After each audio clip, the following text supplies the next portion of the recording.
Hi, everybody. Samantha Pasuto Drucker here, your image gal for Diva Gals Daily. And today I am speaking with actor Kevin Scott Allen.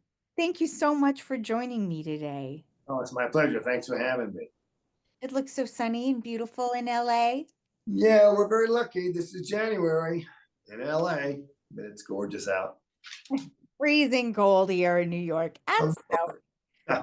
Um, so we are so excited, right? You have American Primeval coming out on Netflix January 9th, directed by Peter Berg, who also directed Friday Night Lights.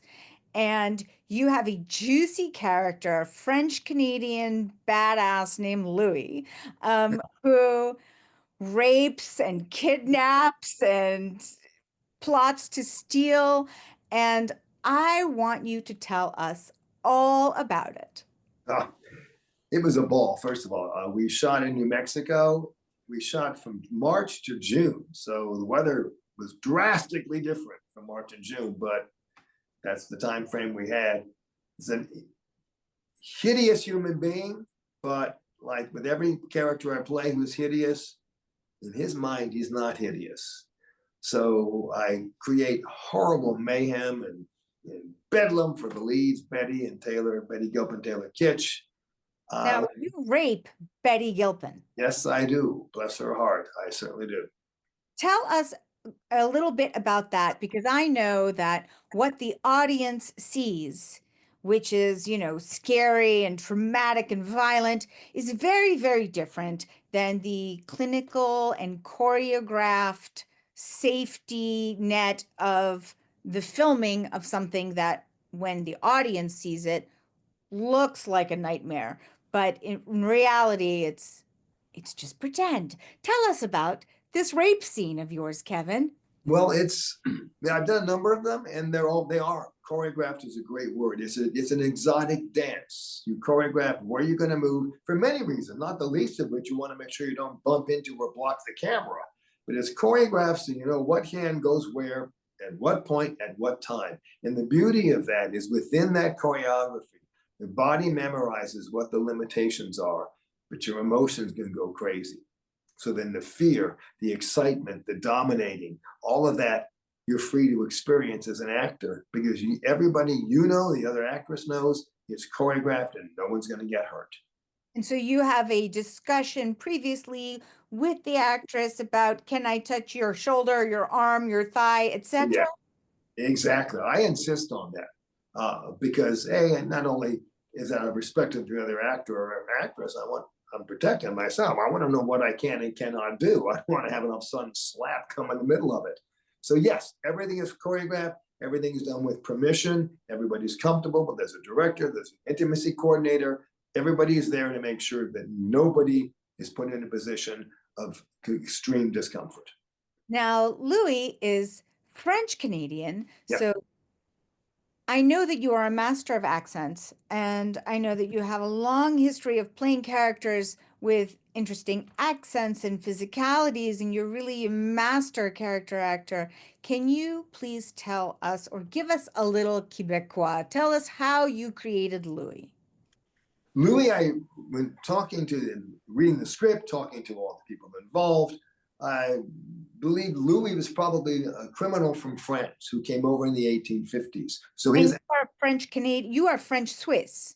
yes, my family comes from the French part of Switzerland and the German part, but I was more influenced by the French part. You But speak French. oui, pas français. I went to school in Switzerland as a kid, so I learned how to speak French. Actually, spoke French better than English at one point. But I decided Louis, even though he's French Canadian, I wanted him to be more of, I guess, more worldly. So I believed he was a character, a criminal who had come over from France to wreak havoc in this country because either he was banned from France or transported because he was going to go to prison. So the accent was a combination of French Canadian, which is kind of French with an American accent, and real guttural, what I call peasant French. So it had a lot of ugly sounds in it. Qu'est-ce que je veux faire? Ugly sound, which also to me went in along with his ugly insides. I love that. So Now, you've been working since you were a kid, and I know that you were this, skinny, cute kid on the Waltons, and 5 decades later, you are still consistently working, which is a testament to your discipline, your talent, your exploration of characters, and you're very well known as a character actor, and you've done some extraordinary characters over the years, and I want you to, if you would kindly, share with us a little bit about how you explore a character. How do you build a character?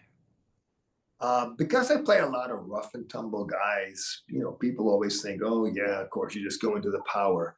The first thing I look for in any character is what is he afraid of? What makes him tremble? Once you find that, everything else is just clothing on the body. Once we find out where his vulnerabilities are, the power, the hideous things he does, that's just to protect himself. Now, you do play a lot of hideous Oh, characters. yeah. You're sort of very well known for playing rough, tough, and scary.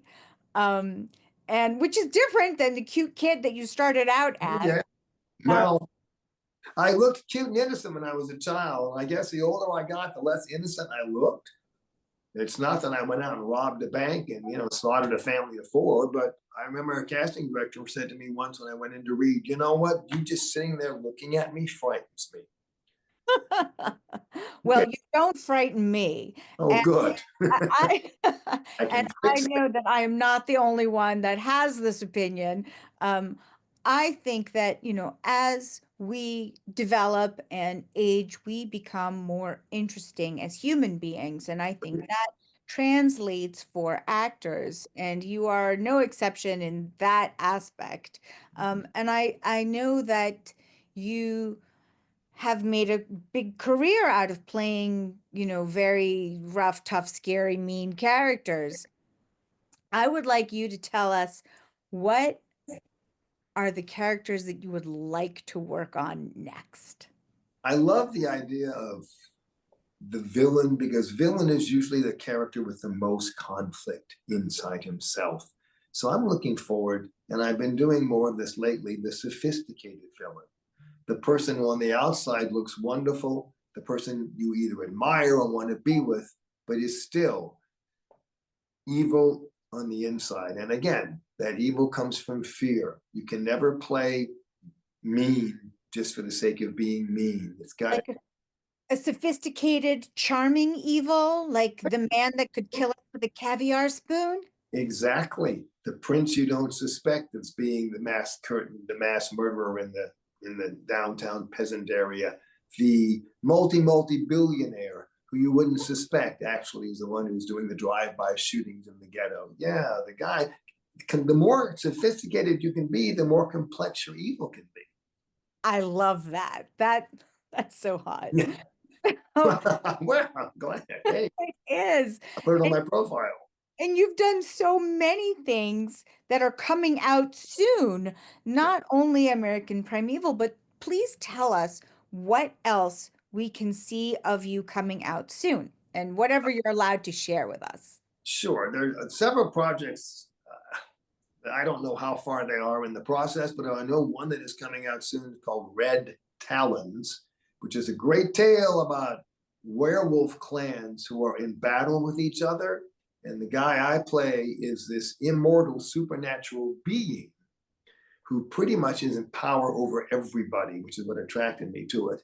And You're the alpha of all the werewolves. exactly, but he's not a werewolf. He's this. They never really described what he was. He's this. I guess you could call it an elfish guy, but his people created the werewolves, created the world, and he's been, as they described him, he's been around for thousands and thousands of years. And this latest kerfuffle with the werewolves is just the latest snafu in their global plan. Oh, I love that. And when does that come out, maybe, if you're allowed to tell us?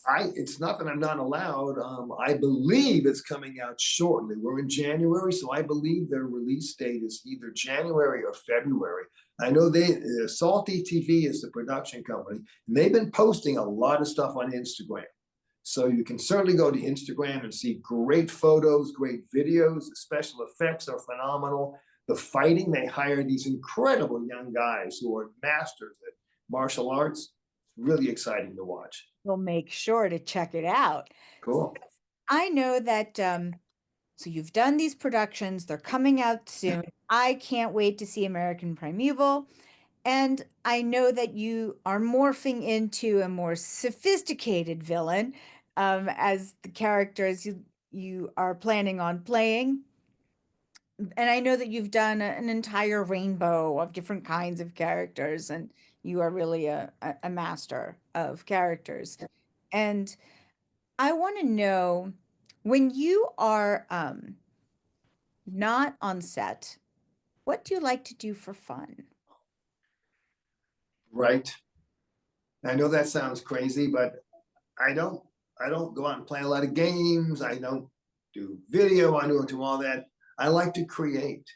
And creating for me is fun. And during COVID, for example, I saw what I mean when productions were shut down, even though I shot a bunch of stuff during COVID, I said, you know what? I'm not going to just sit here and stare at the walls. So I wrote, and I wrote a book. I've written a bunch, but this one, the latest, was a mystery called "Murder Can Be Fatal." And my next endeavor with that is to get it made into a film or miniseries, which we're working on right now. So I read it. I Ah, have it right here. you have it. Yes, Murder Can Be Fatal, and it's available on Amazon, correct? Yes, ma'am. Amazon, I believe Barnes and Nobles as well. I read it, I loved it, and I personally felt that it opens like the scene from Sunset Boulevard with the dead guy in the pool. It had that feeling to it. It has like a little bit of a film noir flavor to it, and I really loved it. As I was reading it, I personally thought this is a movie. That's exactly what I wanted. I love that. It explores rather the seedy side ish of Hollywood, which again is kind of like the characters I play. You know, you see the beauty of beauty of LA, the beauty of California, but beneath all that green grass is grimy dirt, is soil, is mud. And that's what Hollywood is about. But a lot of people like to explore the glamour. And I wanted to explore the non glamorous side. Because I don't care, every beauty has its ugly parts. Which is kind Well, of like, that's like your characters, right? exactly. Characters, whether they are sophisticated or rough and tough, your characters are complex. So even when there's a glossy exterior, I think all human beings, there's always the stuff underneath the surface. Sure. And that's what I look for in characters, the opposites. If he's a down, dirty guy, where is his beauty in his life? If he's a sophisticated man, where is the grit in his life? What is he ashamed of? And that playing opposites, playing with them, not only makes acting fun, but to me, it makes the character more interesting for the audience because you never know what you're going to get. Well, I guess that's why your audiences keep coming back again and again to see you. They know I'll kill them if they don't. Thank you so much for joining us, Kevin. I'm Samantha Basuto Drucker, and I've had the great pleasure of speaking with actor Kevin Scott Allen. Kevin, thank you again for joining me, and we'll talk again really soon. I look forward to it. Thank you. Bye bye.